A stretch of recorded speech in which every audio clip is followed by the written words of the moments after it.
Shalom. I'd like to say all praises to Yahweh Shem Yashai. Double honors to the apostles of Great Millstone. And much love and salutations to the brothers out there doing the work in sincerity and in truth. Today's lesson, I'm going to be doing a brief lesson going into the Chariots, the UFOs that were spotted in Toronto. I just seen this in the WhatsApp group chat. What we do over here in GMS Toronto, we send each other articles and videos of like current events, so we're all up to date as to what's occurring. And this video just motivated me to do a lesson today, because we're getting closer, man. And the Most High is showing signs and wonders, in the earth and in the heavens as to what we're supposed to look out for. And, it's time to be diligent and serious, man. This is some serious times wherein the Most High is going to bring judgment upon earth. And, he's showing his signs. But we know Esau has Project Blue Beam and stuff where he could do things. He could make wonders in heaven and fool people. But I believe that this is in the spirit. This is a true manifestation of the spiritual in the earthly realm, man, where the Most High is showing his signs, man. So I'm gonna play this video.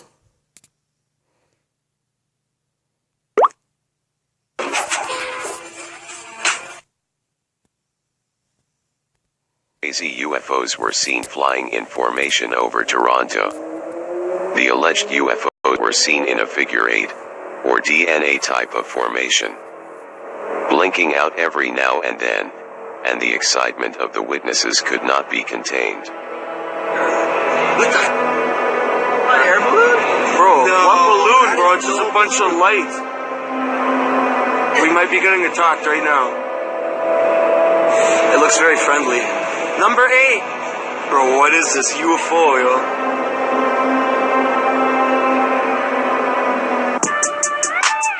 The book of the prophet Ezekiel, chapter 1.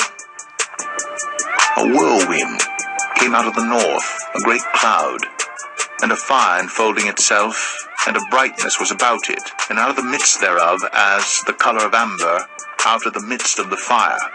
The appearance of the wheels in their work was like unto the color of a beryl, and they four had one likeness, and their appearance and their work was as it were a wheel in the middle of a wheel.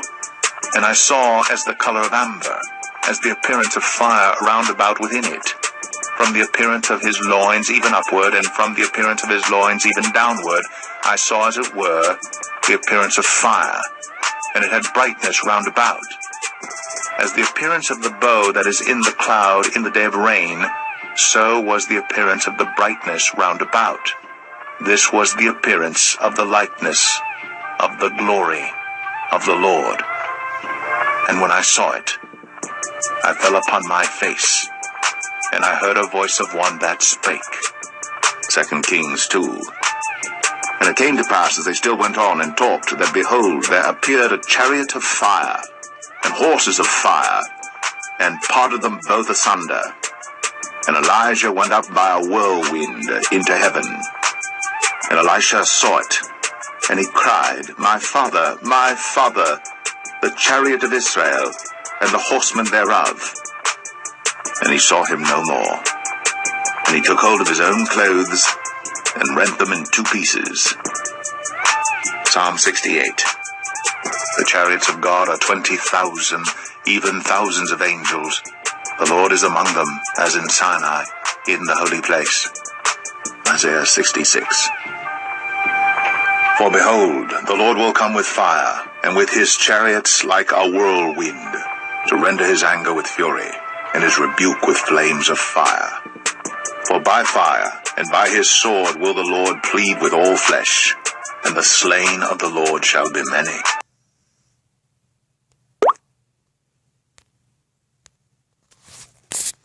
Yeah, so that was the video. you could subscribe to Judah Disciples.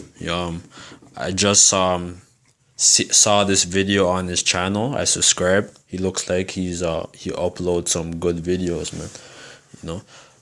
You should subscribe to his channel. So I'm gonna get Zechariah 5:1.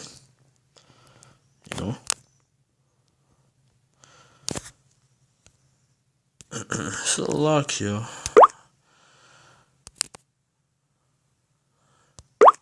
One moment.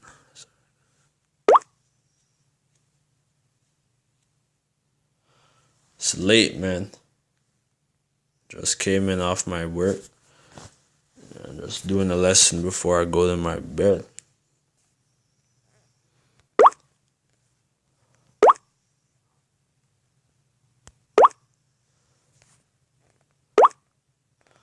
Okay, this is Zechariah 5:1, because the Most High showing these things, it's a sign, and this is really a curse. When these every time these UFOs appear, it's really a curse upon the earth.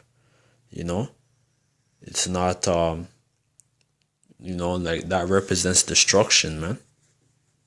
They represent destruction because they're gonna be the ones who's gonna be destroying this place during this Third World War, where when there's gonna be a nuclear war, and part of that war is gonna be the armies fighting against the angels in the chariots, man.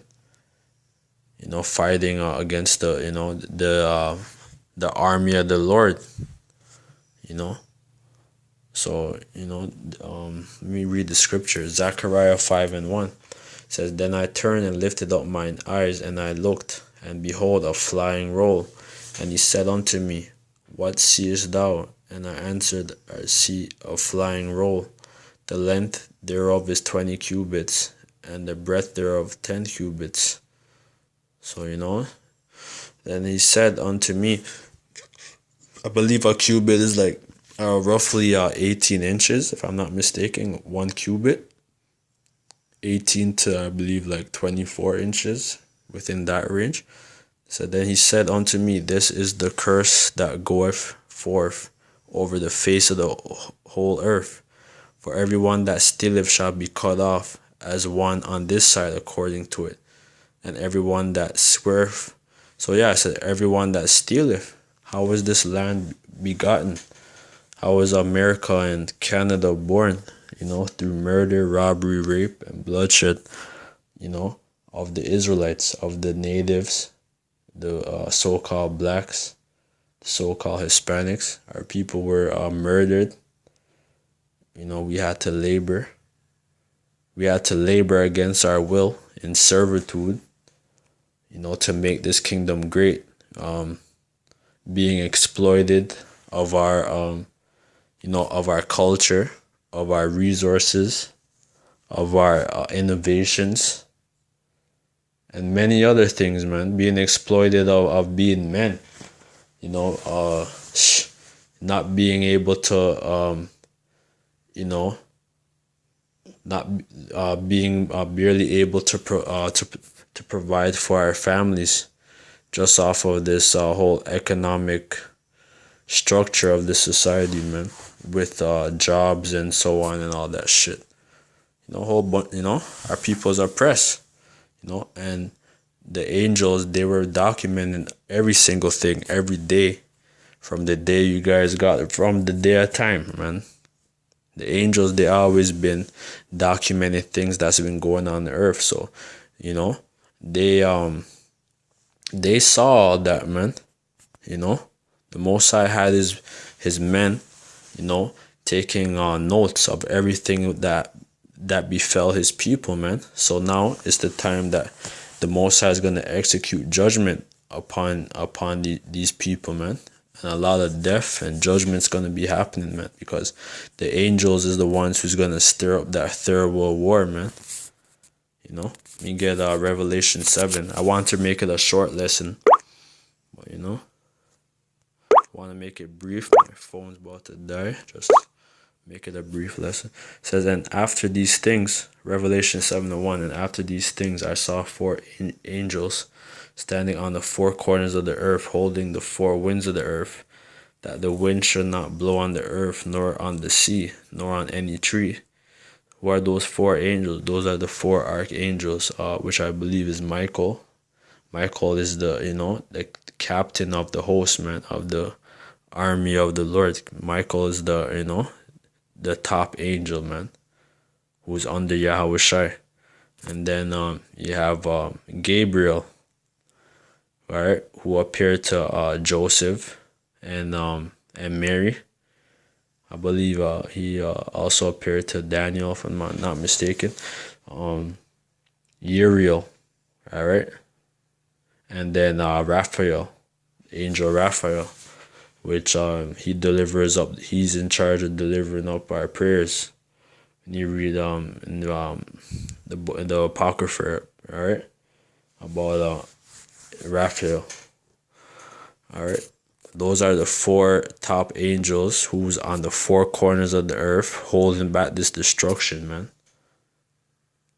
As we speak right now, that's going to be fall upon the earth, man. So it's time for us to get more serious, spiritual, in tune with the Most High, and, escape this world, man, because everything that's in this earth, in this world, is to, keep us distracted and try to lead us off course, man. So now it's time to get serious, because this year could be our last year, or or not even this year. It could be the next couple of years, but it's getting closer, man.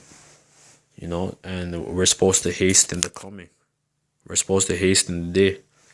I'm gonna get Ezekiel 13 and 21.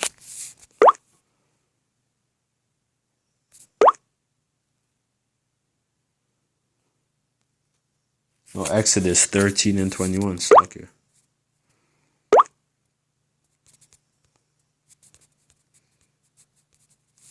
Because the Bible talks about these so-called UFOs or the chariots all over, man.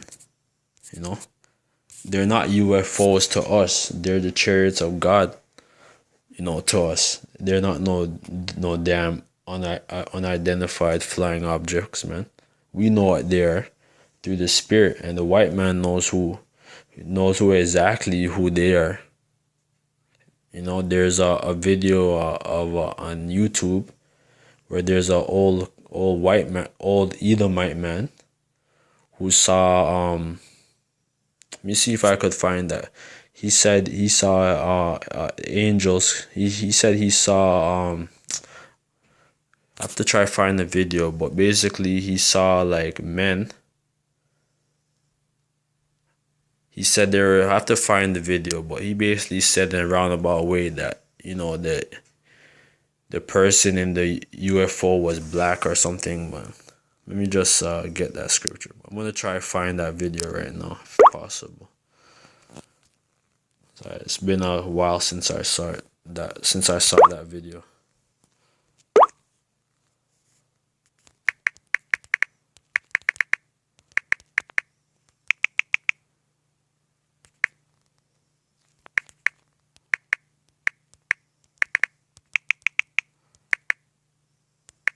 Forgot.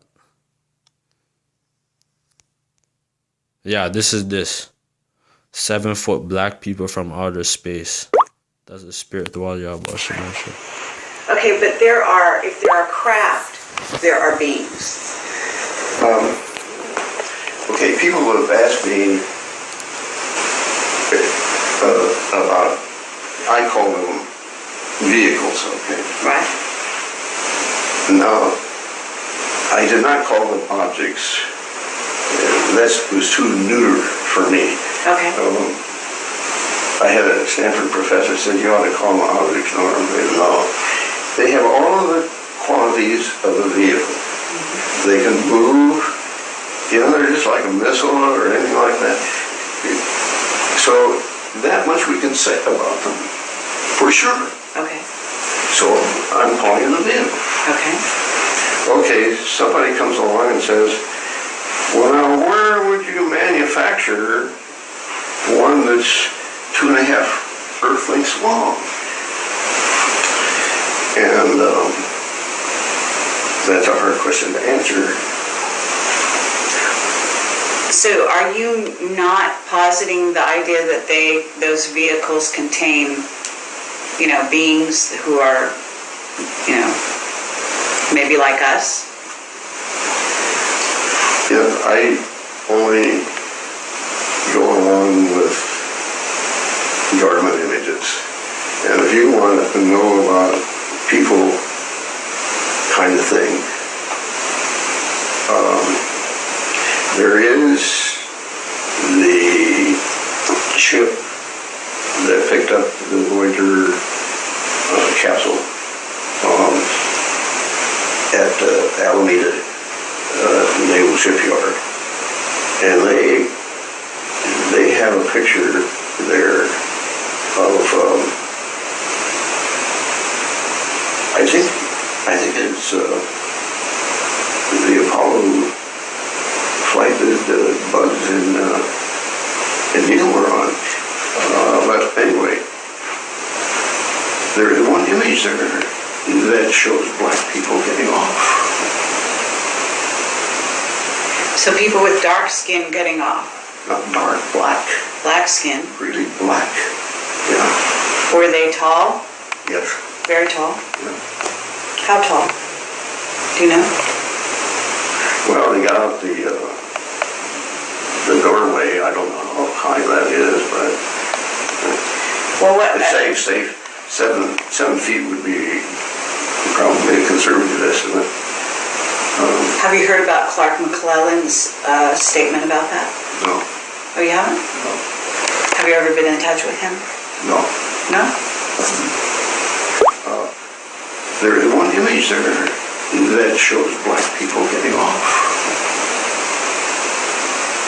So people with dark skin getting off. Not dark, black. Black skin. Really black. Yeah. Were they tall? Yes. Very tall? Yeah. How tall? Do you know? Well, they got out the doorway. I don't know how high that is, but Well, what? I'd say 7 feet would be probably a conservative estimate. Slock, yo. Adam Sandler, 7-foot man, he damn Jewish bastard. But yeah, man, while y'all watching my show. So yeah, he said that basically NASA, they captured images of 7 foot. He's estimating that they were over 7 foot, and that they had black skin. They're black. Who's inside of these objects, man? So Esau knows, and you could see in that video that he looked like he wanted to shit and piss himself right there, because he's like he looks like a Khazar, a so-called Jew. He looks like he's like a insider, so he knows what it is. That's why Esau's right now shitting himself. That's why they have to use Donald Trump to push this whole New World Order faster, man, because they know that they have a short time left. You could read Exodus 13, verse 21, verse 22. That goes into the chariots. Just gonna cut this lesson down. I'm gonna get Jeremiah 10 and 1. It says, "Hear ye the word of the Lord. Hear ye the word which the Lord speaketh unto you, O house of Israel. Thus saith the Lord, learn not the way of the heathen, and be not dismayed at the signs of heaven, for the heathen are dismayed at them." Yeah, so that's clear as day, man. We as the Israelites, the chosen people of the Most High, we're supposed to separate ourselves from the heathen, man, because the Most High made us superior to every nation on the earth. He gave us the laws, statutes, commandments to follow and to abide by, which has rules how to govern yourself as a man, as a elite nation, because we're the elite people on the earth. But right now, our people as a whole is in a low state, man, because they don't know who the hell they are. They think that they're basically just westernized niggas, man. You know, they're just modern day slaves who forgot who the hell they are. You know, who's been broken, and they're off. So you know that's why 2/3 of our people is gonna die, and the Most High is gonna save a small portion of His people, because only a small portion is gonna come back to their nationality, and the Most High is gonna have mercy on. You know.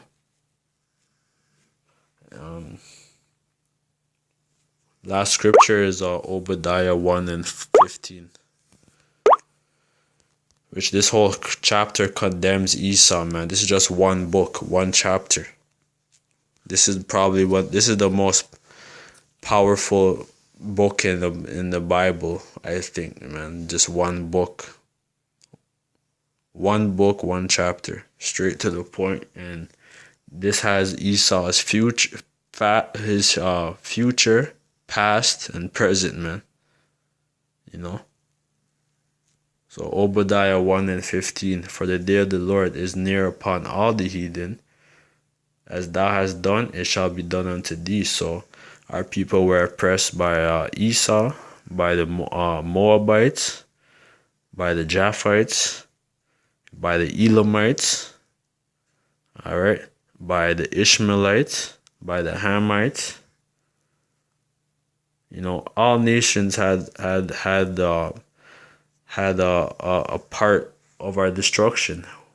You know, in the past, in the present, and in the past and present. You know, so the Most High is gonna judge them in this upcoming future, man. It says, as thou hast done, so it shall be done unto thee. Thy reward shall return upon thy own head. For as ye have drunk upon my holy mountain, so shall all the heathen drink continually. Yea, they shall drink and they shall swallow down. They shall be as though they had not been. So yeah, like how you nations are living pomp, especially you Moabites, man. You damn Edomites, you guys are living pomp and stout right now. All these other nations are living stout. You know, driving all the nice cars, have all the nice women, jewelry, you know, that good food and everything, man. Good attire and all that.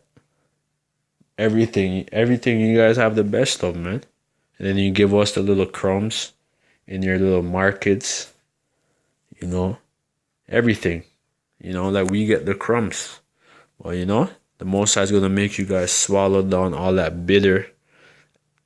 all that bitterness that we had to swallow down. And it's going to be double for you, because it's going to be double for you guys, because you guys, you know, you guys greatly rejoiced at our fall, man. So, you know, it's going to flip and we're going to rejoice double. All right. So with that, I'd like to say all praises to Yahweh Bashem Yashai, double honors to the apostles of Great Millstone, and much love and salutations to the brethren, you know, and, you know, stay diligent, be more spiritual, and, you know, it's a time for us to tighten up. All right. With that, I'd like to say Shalom. Kwam Yashala.